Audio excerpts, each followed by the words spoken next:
18,290 deaths every year, $37.4 billion in damages.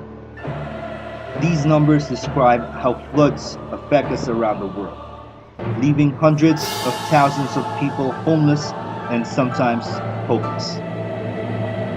The government and the private sector spend millions on equipment and gadgets in their hopes to prepare us for natural disasters.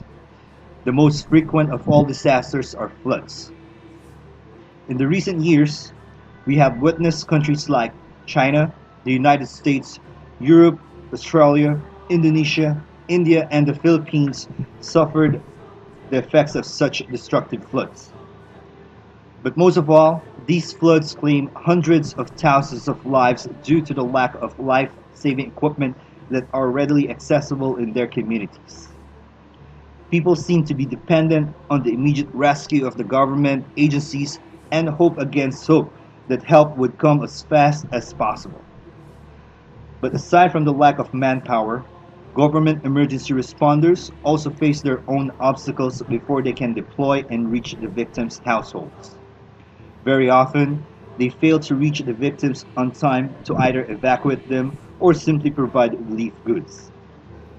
Fact is that we need life-saving equipment stationed in our communities in order to enable affected communities respond to emergencies faster and more efficiently, therefore mitigating the risk of floods in their areas and allowing them to distribute relief among their neighbors even when responders could not go to their communities.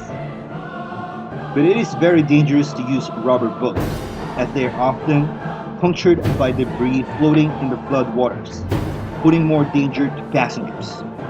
It is very hard to store and deploy huge fiberglass rescue boats that only trained personnel can use. What if we had permanent structures in our communities that transform into a life craft in times of flood disasters? A structure that functions as a mere waiting shed during normal days and acts as a rescue boat during floods.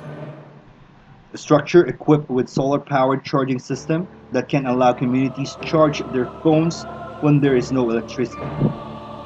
A structure that has a built-in 72-hour survival kit readily made accessible to people who need it. A structure that can save more lives. With the FRS Flood Response Shed stationed in each community, people now can have quick access to a life-saving equipment that is designed to be managed and operated by homeowners associations. Moreover, during normal conditions, it continues to serve the community as a mere waiting shed to shelter the commuters from the heat of the sun or rain as the case may be. Not to worry about theft. It has its own locking mechanism that only the barangay and the homeowner officials can have access to. And since it has its own solar power source, you can install GPS and cameras to remotely monitor its safety at all times. Ask yourselves, how much does the government spend on constructing and maintaining waiting sheds all over the country? How many waiting sheds do we have around us? That could also be the number of lives we can save if we have the flood response shed just around the corner. While we can't prevent nature's destruction, we can rely our lives on such an innovation.